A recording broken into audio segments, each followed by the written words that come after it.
বিসমিল্লাহির রহমানির রহিম। আসসালামু আলাইকুম।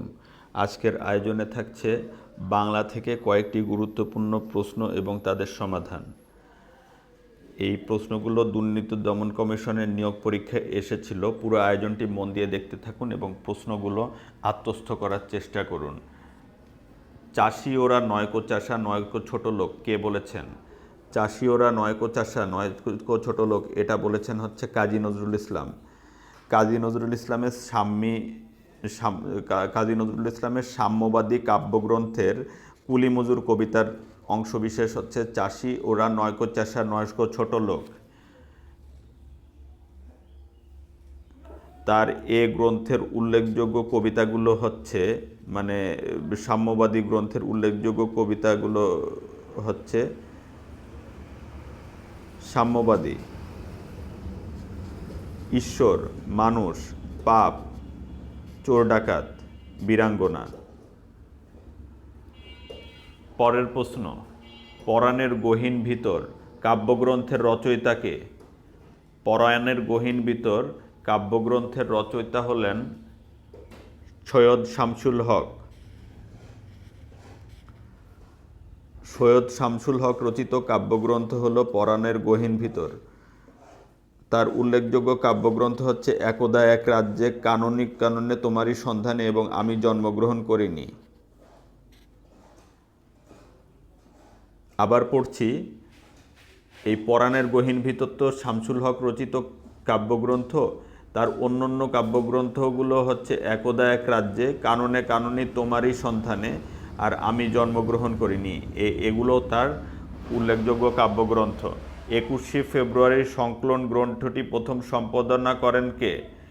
21শে ফেব্রুয়ারির সংকলন গ্রন্থটি প্রথম সম্পাদনা করেছিলেন হচ্ছে হাসান হাফিজুর রহমান। এখানে উত্তর হচ্ছে হাসান হাফিজুর রহমান। এখানে দেখুন সঠিক উত্তর কিন্তু নেই। এখানে হাসান আজিজুল হক দিয়ে আসলে কিন্তু হবে না। এখানে উত্তর হবে কোনোটিই নয়।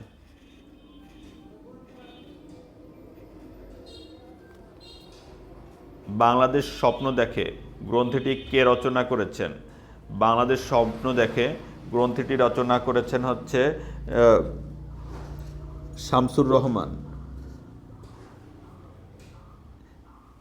এটি তার হচ্ছে উল্লেখযোগ্য একটি কাব্যগ্রন্থ।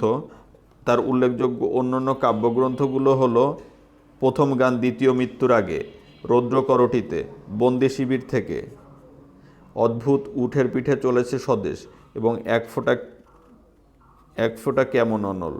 এখানে দেখুন, এখানে হচ্ছে প্রথম গান দ্বিতীয় মৃত্যুর আগে, রৌদ্র করটিতে, বন্দি শিবির থেকে এবং উদ্ভট উটের পিঠে চলেছে স্বদেশ। এই চারটি আপনারা মনে রাখার চেষ্টা করবেন। চারটি প্রশ্নই আসে যে রৌদ্র করটিতে কে লিখেছেন, কিংবা প্রথম গান দ্বিতীয় মৃত্যুর আগে কে লিখেছেন, কিংবা বন্দি শিবির থেকে কে লিখেছেন। এগুলা সাধারণত পরীক্ষায় আসে।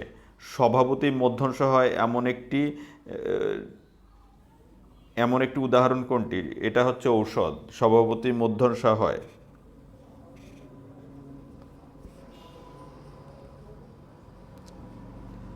এখানে একটু দেখবেন, স্বভাবতই মধ্যংশ হয় ঔষধ, এছাড়াও আষাঢ়, উষা, আভাস, অভিলাষ, ঔষধ, ঔষধি, পৌষ, দেশ, ভাষ্য ইত্যাদিতেও স্বভাবতই মধ্যংশ হয়ে থাকে।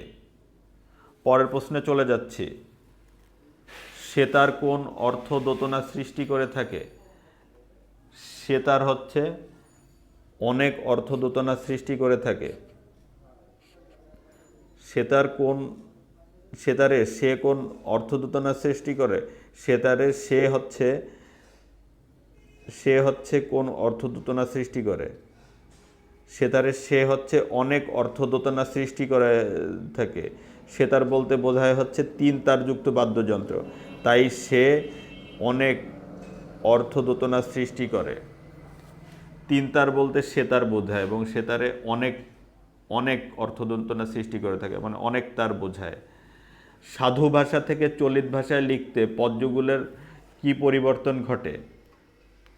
সাধু ভাষা থেকে চলিত ভাষায় লিখতে পদযুগলের পরিবর্তন ঘটে হচ্ছে সর্বনাম এবং ক্রিয়াপদের পরিবর্তন ঘটে। নিচের কোনটি জসিমউদ্দিনের রচনা নয়। জসিমউদ্দিনের রচনা নয় হচ্ছে এক মুঠো।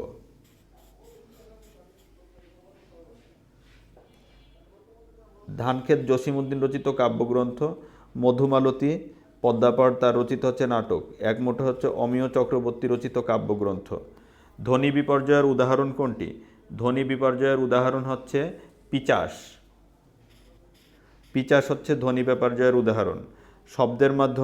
শব্দের মধ্যে দুটো ব্যঞ্জনের পরিবর্তন ঘটলে তাকে ধ্বনি বিপর্যয় বলা হয়, যেমন রিক্সা থেকে রিস্কা, লাফ থেকে ফাল, পিছাস থেকে পিচাস, পিশাচ থেকে পিচাস, এগুলো হচ্ছে ধ্বনি বিপর্যয়ের উদাহরণ।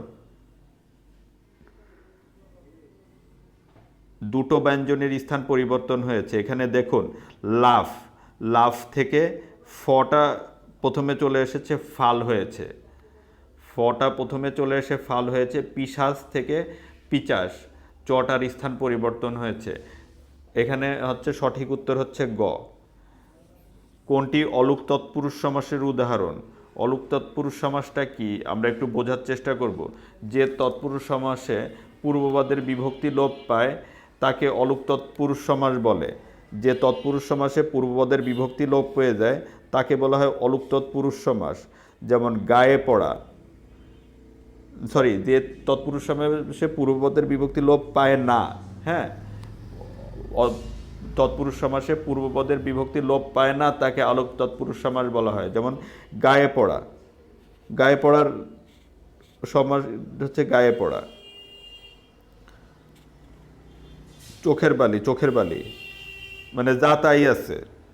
কলেসাটা, কলেসাটা এটা হচ্ছে অলুক তৎপুরুষ সমাস, মানে যেটা সেটাই থাকে। সুতরাং কলেছাটা হচ্ছে অলুক তৎপুরুষ সমাসের উদাহরণ। খাঁটি বাংলা শব্দে পরের প্রশ্নতে যাচ্ছি। খাঁটি বাংলা শব্দে নিচের কোনটি যুক্ত হয় না? আমরা সবাই জানি এটা, খাঁটি বাংলা শব্দে মূর্ধন্য যুক্ত হয় না। ধন্যবাদ ভিউয়ার্স, আজকের ভিডিওটি এ পর্যন্তই। আমাদের ভিডিওগুলি ভালো লেগে থাকলে আমার চ্যানেলটি সাবস্ক্রাইব করুন এবং নতুন নতুন ভিডিওর আপডেট পেতে পাশে থাকা বেল আইকনটি প্রেস করুন। এই চ্যানেলে প্রতিদিনই কিছু না কিছু ভিডিও আপলোড দেওয়া হচ্ছে। আপনি যদি প্রতিদিনের ভিডিওগুলো দেখেন তাহলেও আপনার একটা ভালো প্রিপারেশন হয়ে যাবে। আপনার সুস্বাস্থ্য, সুন্দর জীবন কামনা করছি। সবাই পড়াশোনার সাথেই থাকুন। নিজের চাকরির প্রস্তুতিকে আরও শানিত করে তুলুন। আল্লাহ তাআলা সবাইকে একটা জিনিসই সমানভাবে দিয়েছে, সেটা হলো সময়। সময়টাকে সুন্দরভাবে ব্যবহার করুন। ভালো থাকুন, সুস্থ থাকুন। আল্লাহ হাফেজ। আসসালামু